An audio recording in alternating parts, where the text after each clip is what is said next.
India Today to get you the latest brisk voting going on right now.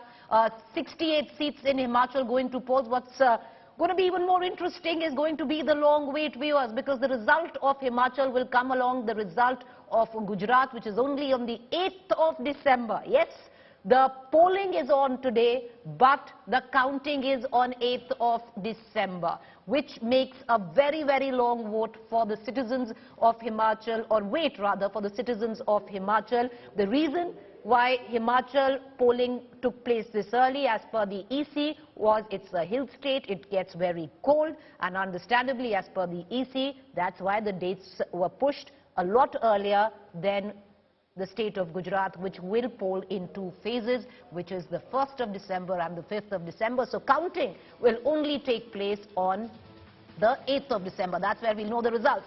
But a lot going on, lots of VIPs there. We continue to keep giving you the VIP faces as well. But I'll go back to our panelists this morning. And Rahul, I'll bring you in on this.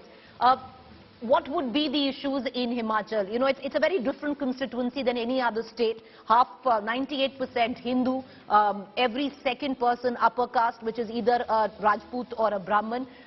When it comes down to issues, you know, there was a sense by many which seemed to suggest, yes, the Congress is trying to make this into a hyper-local elections, picking up issues like, you know, the old pension scheme, issues like unemployment, even the apple farmers, road connectivity are issues which the Congress is focusing on. And the BJP going big, you know, especially with the women vote as well, and the Prime Minister reaching out to the women vote. But, you know, when you're looking into it, the Congress seems to have learnt its lesson and maybe picked out a leaf from Aam Aadmi Party's booklet of offering freebies, 1,500 assistance to women post if they win this election. So somewhere down the line, they're trying to work into that women vote bank, which has been inculcated so well by the Prime Minister. You see, I think the Congress is playing well as far as the narrative is concerned. Primarily because the Congress knows that on a narrative which is national in character and has got that narrative which needs leaders, they are no match for a Narendra Modi, for example. And that is why the Congress wants to fight the elections on a local element. Now, the Congress also has a problem that almost everybody in a high literacy state knows that it is the Congress which brought in the new pension scheme. And that is why the Congress is playing it very softly on that issue. What it has tried to create an awareness that it has made a mistake.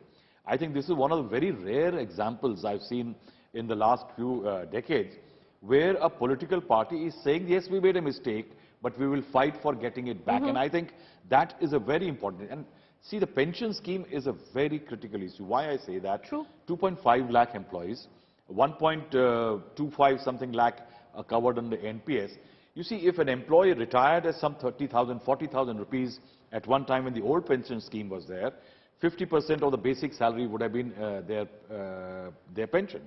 But today, it is virtually the interest generated on the 40% of the corpus under the NPS, which at times can be as low as 1,500 rupees pension per month.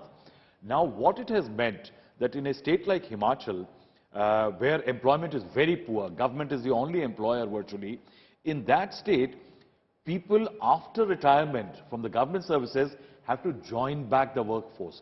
Now with retired people rejoining the workforce, there is that sense of unemployment is very profound in Himachal Pradesh, because there are very few private and other opportunities, or even agriculture, to take care of the workforce. And that is why this has become a major issue. Apart from that, I think somewhere, importantly, this caste element Manisha was saying, very interesting, because after Shanta Kumar, 3 districts have virtually dictated the chief ministership, and that is Shimla, Hamirpur and Kangra. And in that, Thakurs have ruled the roost, and Shanta Kumar was the last one before that. Now, one needs to really see whether this hegemony of the BJP in terms of its Hindutva element and others can be controlled. Remember, UCC is also one of the things that the BJP tried to slip in through the back door. and that is why it will be a test of a narrative, national narrative of the BJP and the local narrative of the Congress, with no Aam Aadmi Party playing spoilsport. Well, you know, you're right there. What's also interesting is the EWS announcement which has come, which is the economic, weaker section getting 10%, which is the upper caste as well. Will that play a role? Many say not too much. It's come too late in the day. But with what Rahul Srivastava was saying, I just want to give some figures so our viewers have a bigger understanding on why possibly the old pension scheme could really be a game changer in this election, or an X factor like the women vote that we were talking about, which is Rahul Srivastava gave us a figure that Himachal Pradesh has about 2.5 lakh government employees, of whom 1.5 lakh are covered under the NPS. Now look at this, viewers. If there are 1.5 lakh government employees enrolled under the NPS, then on an average, every employee has 4 dependents, which ranks up the voters to 6 lakh. Now 6 lakh voters for voting for OPS is a huge number. Let's listen in. उनको 1500 से multiply करके फिर 12 से multiply करें, फिर 5 से multiply करें, फिर 68 से मल्टीप्लाई करें, तो 1 खरबों रुपए में जाता है। और हिमाचल का बजट 50,000 करोड़ के पास है, तो सारा बजट भी दे देंगे तब भी नहीं पूरा होगा।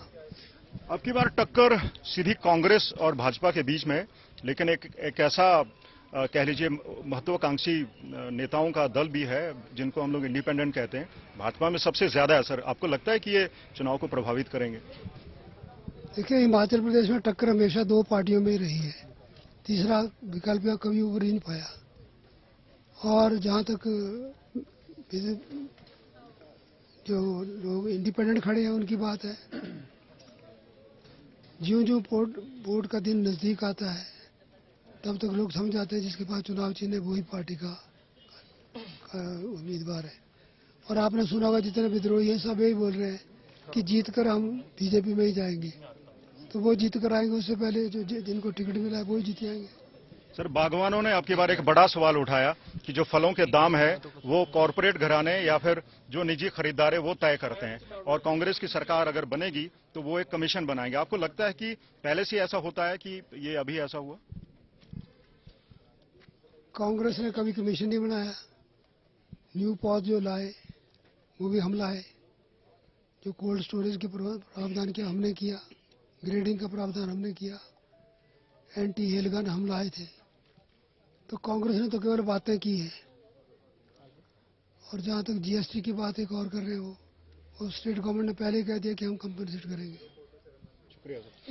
ये थे प्रेम कुमार धूमल जो कह रहे हैं कि भले ही किसान बागवानों ने अब की बार सेब की पैकेजिंग और जो पेस्टिसाइड्स हैं उन पर 18% जीएसटी वसूलने की बात का मुद्दा उछाला हो, लेकिन भारतीय जनता पार्टी ने अपने पोल मैनिफेस्टो में साफ कर दिया है कि भारतीय जनता पार्टी की सरकार बनने पर जो जीएसटी 18 है उसको घटाकर 12% कर दिया जाएगा।